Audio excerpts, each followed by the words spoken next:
ఈయన ఆగమాగం ఉన్నది పాపం, ఎటూ తేల్చుకోలేకపోతున్నాడు, ఆగమాగం అవుతున్నాడు. ఫార్ములా ఈ రేస్ కేసులో మరో మలుపు తిరిగింది. ఏందా మలుపు? తెరపైకి ఎలక్టోరల్ బాండ్ల వ్యవహారం అట. బీఆర్ఎస్కు 41 కోట్లు సమకూర్చిన గ్రీన్కో అనుబంధ సంస్థలు. ఈ అంశంపైన ఏసీబీ దృష్టి, ఒప్పందం నుంచి ఏస్ నెక్స్ట్ జెన్ వైదొలిగినా ప్రశ్నించకపోవడం పైన అనుమానాలు.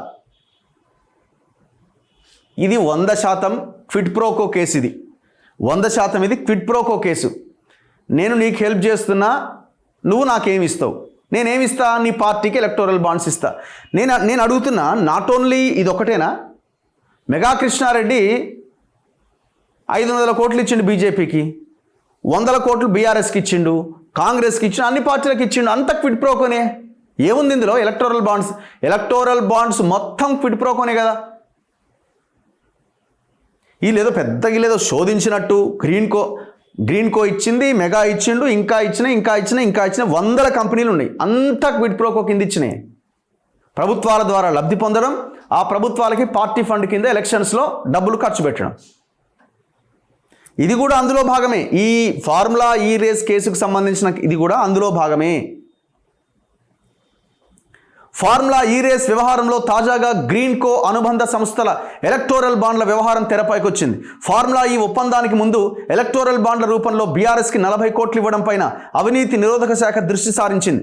2022 అక్టోబర్ 25వ తేదీన రేసు నిర్వహణకు సంబంధించి త్రైపాక్షిక ఒప్పందం జరిగింది. అంతకుముందు అదే ఏడాది ఏప్రిల్లో 31 కోట్లు, అక్టోబర్లో 10 కోట్లు గ్రీన్కో అనుబంధ సంస్థలు ఎలక్టోరల్ బాండ్లను సమకూర్చడం పైన ఏసీబీ ఆరా తీస్తోంది.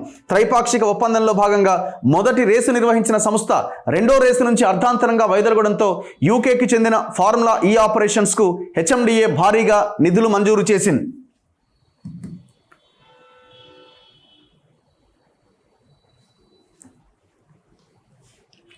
ఇక్కడ విషయం ఏంటంటే, ఈ ఎఫ్ఈఓకి, హెచ్ఎండిఏ గవర్నమెంట్కి అండ్ ఏస్ నెక్స్ట్ జెన్ అనే కంపెనీ, ఈ మూడింటి మధ్య త్రైపాక్షిక ఒప్పందం జరిగింది. ఓకే, ఏ సీజన్స్కి 9, 10, 11 and 12 ఈ 4 సీజన్స్ నిర్వహించాలి. ఫస్ట్ సీజన్లో భాగంగా ఈ మూడింటి మధ్య త్రైపాక్షిక ఒప్పందం జరిగింది. హెచ్ఎండిఏ 11 కోట్లు పెట్టింది, ఈయన 110 కోట్లు పెట్టిండు. రేస్ కంప్లీట్ అయింది. రేస్ కంప్లీట్ అయిన తర్వాత ఈ 10th సీజన్ మళ్ళీ వచ్చింది. 10th సీజన్ నాటికి వీడు వైదొలిగిండు. వాడు ఏస్ నెక్స్ట్ జెన్ అనే కంపెనీ వాడు. వీడు స్పాన్సరరు. హెచ్ఎండిఏనేమో అక్కడ ట్రాకులు కానీ మిగతావి కానీ మౌలికమైన వసతులు వీళ్ళు కల్పిస్తారు. వీడు వెళ్ళిపోయిన తర్వాత వాడిని వెళ్ళగొట్టిర్రా, ఎట్లా వెళ్ళిపోయిండు, వానంతల వాడే వెళ్ళిండా, లేదు ఎఫ్ఈఓతో గొడవలు జరిగినాయా, లాస్ వచ్చిందనైతే చెప్తున్నాడు. లాస్ వచ్చింది కాబట్టి నేను వెళ్ళిపోయినా అంటున్నాడు అఫీషియల్గా. కానీ విషయం ఏంటి, కావాలనే పంపించిర్రా. పంపించిన తర్వాత ఏం చేసిరి, 10th సీజన్ కోసం ఈ స్పాన్సర్తో సంబంధం లేకుండా, కొత్త స్పాన్సర్ని వెతుక్కోకుండా హెచ్ఎండిఏ ఏం చేసింది, డైరెక్ట్గా ఎఫ్ఈఓతో ఒప్పందం చేసుకుంది. ఈ ఒప్పందంలో భాగంగానే 46 కోట్ల రూపాయలు డైరెక్ట్గా ఎఫ్ఈఓకి పంపించారు. దీంట్లో ఇది పౌండ్ల రూపంలో పంపడం ఆర్బీఐ గైడ్లైన్స్ ఉల్లంఘించడంతో ఇన్కమ్ ట్యాక్స్ డిపార్ట్మెంట్కు 8.5 కోట్ల రూపాయలు పెనాల్టీ కట్టిరు. మొత్తం 55 కోట్లు చేరుకున్నది ఈ లెక్క అంతా కలిసి. ఇప్పుడు పాయింట్ ఏంటంటే, గ్రీన్కోకి సంబంధించిన సంస్థనే దాంట్లో భాగం ఇది కూడా. సో మరి ఈ గ్రీన్కోకి ఏ రకంగా వాళ్ళు వెళ్ళిపోయిన తర్వాత కూడా ఎందుకు వీళ్ళు క్వశ్చన్ చేయలే? నువ్వు మధ్యలో ఎట్లా వెళ్ళిపోతారో భయ్, ఒప్పందం జరిగింది 9, 10, 11, 12 సీజన్లకు కదా, నువ్వు వెళ్ళిపోవడానికి ఎట్లా అని క్వశ్చన్ చేయాలి కదా, చేయలేదట. సో చేయకుండా మరి చేయలేదంటే ఏంది, తెర వెనక ఏదో జరిగినట్టు. ఈ అంశాన్ని వీళ్ళేదో ఇవాళ ప్రధానంగా మాట్లాడుతున్నారు. దీని వెనకాల మనీ లాండరింగ్ జరిగిందని అంటున్నారు. ఎక్కడుంది ఇది? దాంతో వీటన్నింటి మధ్య ఏమైనా సంబంధం ఉందా అన్న అంశంపైన ఏసీబీ అనుమానాలు వ్యక్తం చేస్తోంది.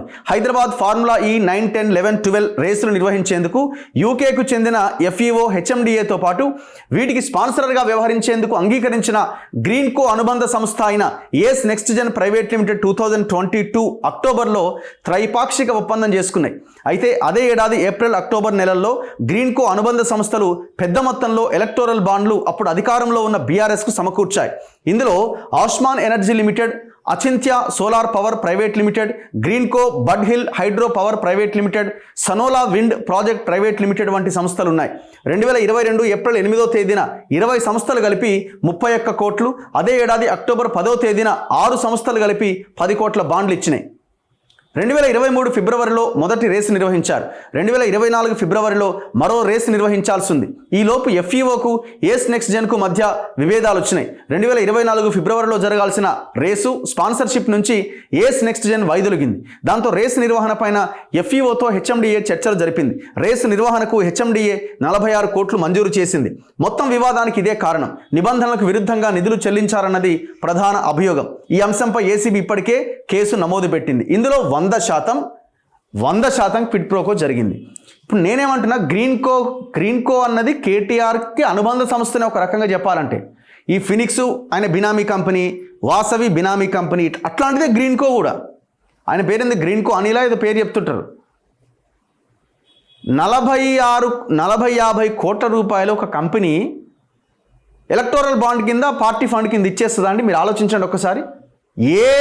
ఏ అవసరం లేనిది, ఏమీ లేనిది ఉత్తగానే మీరు బాగుపడండి అని ఒకరికి ఇచ్చేస్తారా? అది 40 రూపాయలు కాదు, 40,000 కాదు, 40 లక్షలు కాదు, 4 కోట్లు కాదు, 40 కోట్ల రూపాయలు. ఒకసారి ఆలోచించండి.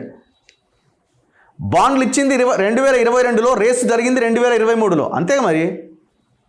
అంతే మరి ముందైతే వెనకైతుంది. అంటే ముందిస్తే క్విడ్ ప్రోకో జరగదని గ్యారంటీ ఏమన్నా ఉందా? నేనేమంటున్నంటే ఇది ఒక్కటే కాదు వీళ్ళది, గ్రీన్కో వాళ్ళది. గత ప్రభుత్వం ద్వారా లబ్ధి పొందింది వీళ్ళు. Not only this, power projects కానీ వీటన్నింటిలో కూడా వాళ్ళు పెద్ద ఎత్తున లబ్ధి పొందారు. దీంట్లో మళ్ళీ భూముల లావాదేవీలు ఉన్నాయి. ఇందులో దీని లెక్క తేలాలి. మళ్ళీ తీయరు మళ్ళీ భూములు అంటే. ఈ గవర్నమెంట్ కూడా తీయదు, ఎందుకంటే మళ్ళీ అంత లింక్ దొరుకుతుంది. మళ్ళీ ఆ లింక్లో వీళ్ళు ఉంటారు.